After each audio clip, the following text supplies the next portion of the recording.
Chapter 11. Hymn to Narayani. The seer said, after the Devi had slain the great Asura chief, Indra and the other gods, led by Agni, praised Katyayani for granting their wishes. With hopes fulfilled, their faces beamed. O Devi, who remove the sufferings of those who take refuge in you, be gracious. Be gracious, mother of the entire world. Be gracious, ruler of all. Protect the universe, O Devi, who are the ruler of the moving and the unmoving. You alone are the sustaining power of the world, for you abide in the form of the earth. By you who exist in the form of water, all this universe prospers, O Devi of unsurpassable strength. A boundless might, you are Vishnu's power, the source of all, the supreme Maya. Deluded, O Devi, is all this universe. In this world you alone, when pleased, are the cause of liberation. All forms of knowledge are your aspects, O Devi, as are all women in the world. By you alone, the mother, is this world filled. What praise can be sung to you who are beyond praise? O Devi, who have become all things, who bestow enjoyment and liberation, when you are praised, what words, however excellent, can extol you? Salutation be to you, Devi Narayani, who abide as intelligence in the heart of all beings, granting heavenly reward and final liberation. Salutation be to you, Narayani, who brings change as the moments of ever-passing time, who are the power at the cessation of the universe. Salutation be to you, Narayani, who are the good of all good, the auspicious one, to you who accomplish every intent, to you the refuge, the all-knowing shining Gaudi. Salutation be to you, Narayani, who are the power of creation, sustenance and destruction, who are eternal, who are the source of embodiment of the threefold energy. Salutation be to you, Narayani, who are intent on rescuing the distressed and afflicted that take refuge in you, to you, O Devi, who remove the suffering of all. Salutation be to you, Narayani, who can assume the form of Brahmani, riding in a swan-yoke chariot, O Devi, and sprinkling sanctified water. Salutation be to you, Narayani, who have the form of Mahashivari, bearing trident, moon, and serpent, and riding a mighty bull. Salutation be to you, Narayani, who have the form of Kumari, the faultless one, attended by peacock and cock, and bearing a great spear. Salutation be to you, Narayani, who have the form of Vaishnavi, holding the supreme weapons of conch, discus, mace, and bow. Be gracious. Salutations be to you, Narayani, auspicious one, who have Vishnu's boar-like form, grasping a great formidable discus and uplifting the earth with your tusks. Salutation be to you, Narayani, who in the ferocious form of the man-lion are intent on killing the Daityas and protecting the three worlds. Salutation be to you, Narayani, who are adorned with diadem, great thunderbolt and thousand-eyed radiance, to you, O Aindri, who took the demon Vrita's life-breath. Salutation be to you, Narayani, who in the form of Shiva Duti, a frightful visage and piercing shrieks, slew the mighty demon army. Salutation be to you, Narayani, whose mouth bears its terrifying teeth, and whose neck is adorned with a garland of skulls, to you, O Chamunda, destroyer of Munda. Salutation be to you, Narayani, who are good fortune, modesty, great knowledge, faith, prosperity, satisfaction to the ancestral spirits, constancy, the great night, and great illusion. Salutation be to you, Narayani, most excellent Sarasvati, who are intelligence and well-being, the divine consort, and the dark one, ever constant. Be gracious, O you who are supreme. O Devi, who exist in the form of all, who are the ruler of all, possessing all power, protect us from fears. O Devi Durga, salutation be to you. May this gentle face of yours, adorned with three eyes, protect us in every way. O Katyayani, salutation be to you. May your terrible flaming trident, exceedingly sharp and destroying all Asuras, protect us from dread. O Bhadrakali, salutation be to you. May your bell that destroys the Daitya's life force and fills the world with its ringing protect us from all evils. O Devi, even as a mother protects her children.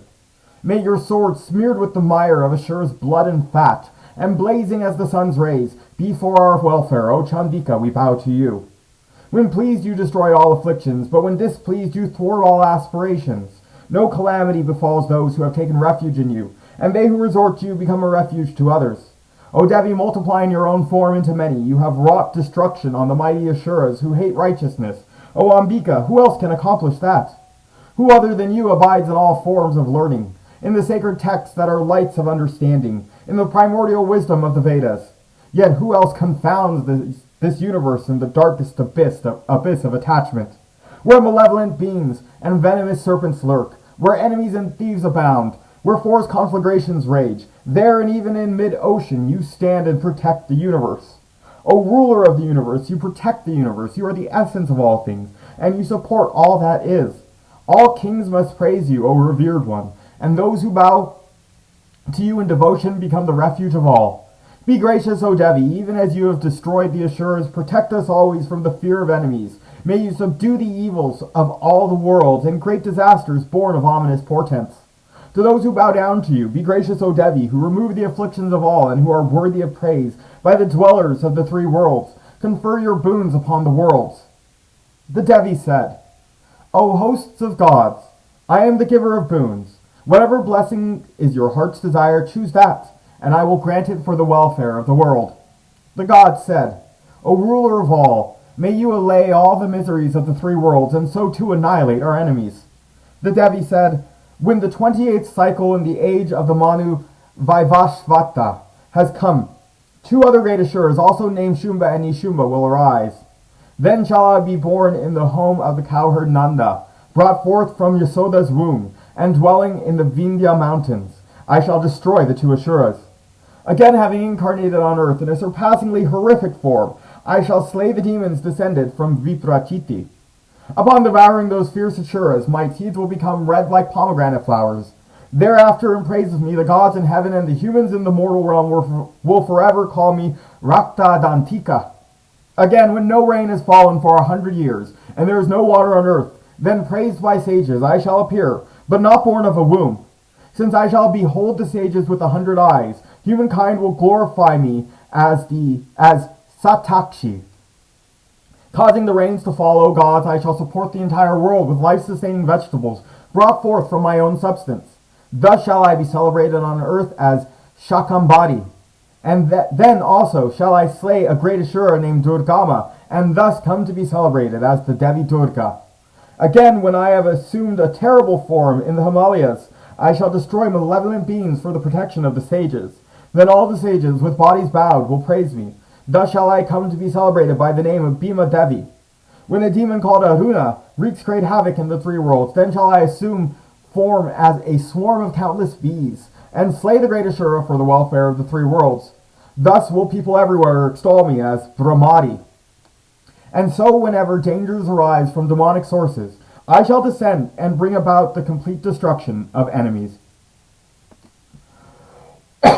Chapter 12. The Promise of Blessings. The Devi said, I shall without doubt destroy every misfortune of those who with collected mind will praise me always with these hymns.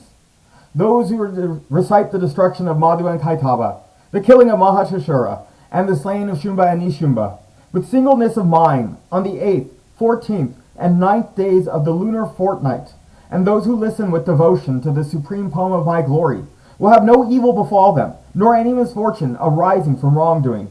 For them there will be neither poverty nor separation from loved ones, nor danger from enemies, robbers, or kings, nor at any time will danger arise from weapons, fire, or flood.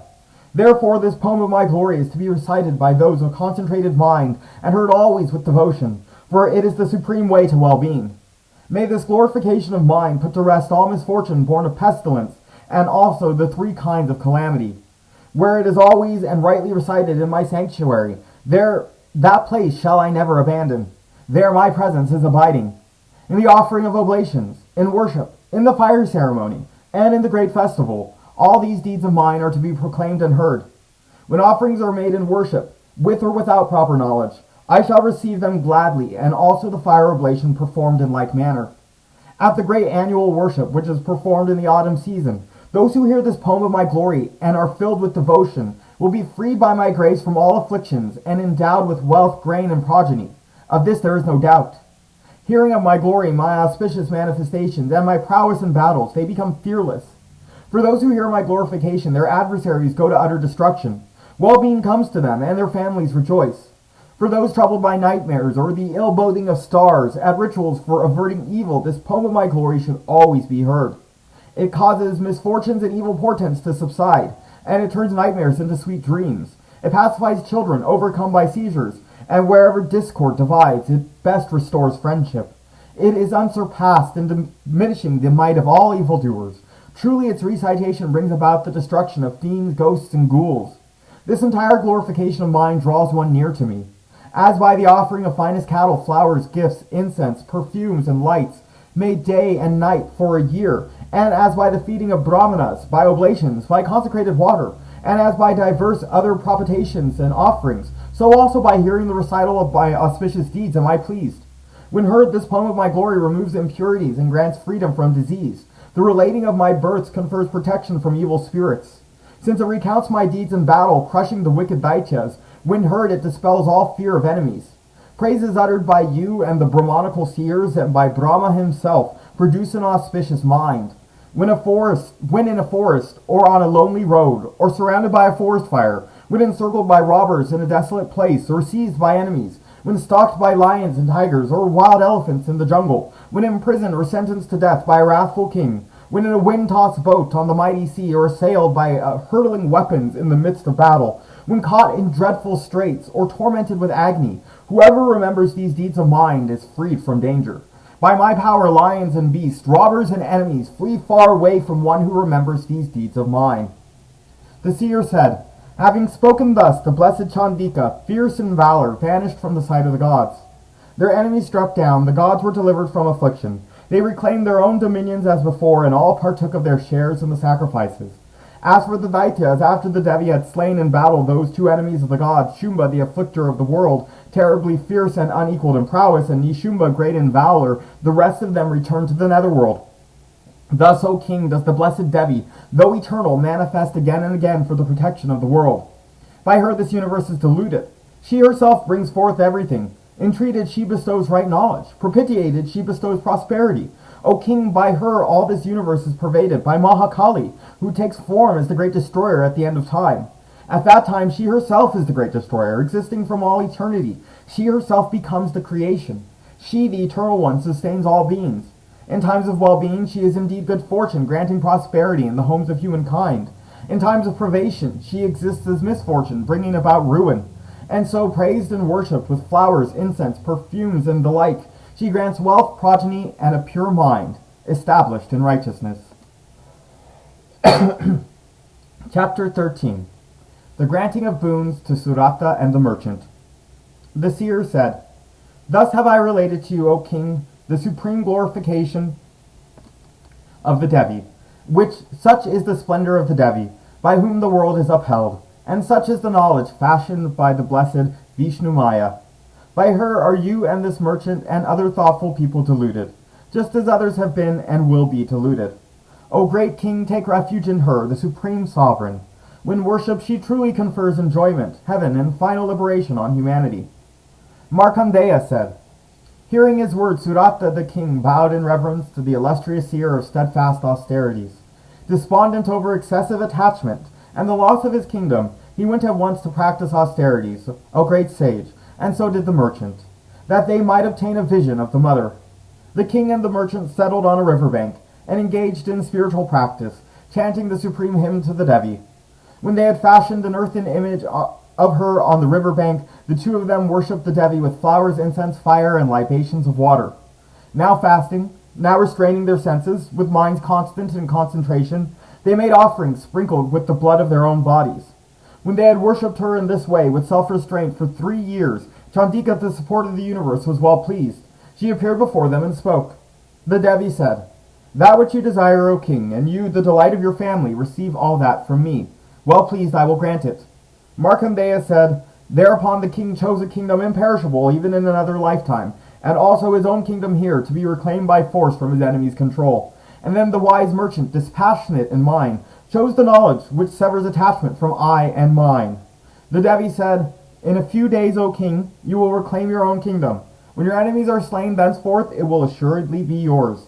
And after your death, you will obtain another birth from the sun god Vivasvat. Dwelling on earth, you will become the lord of the age, the Manu named Savarni. And the boon that you, O best of merchants, desire, that do I grant you. The knowledge that leads to final liberation shall be yours.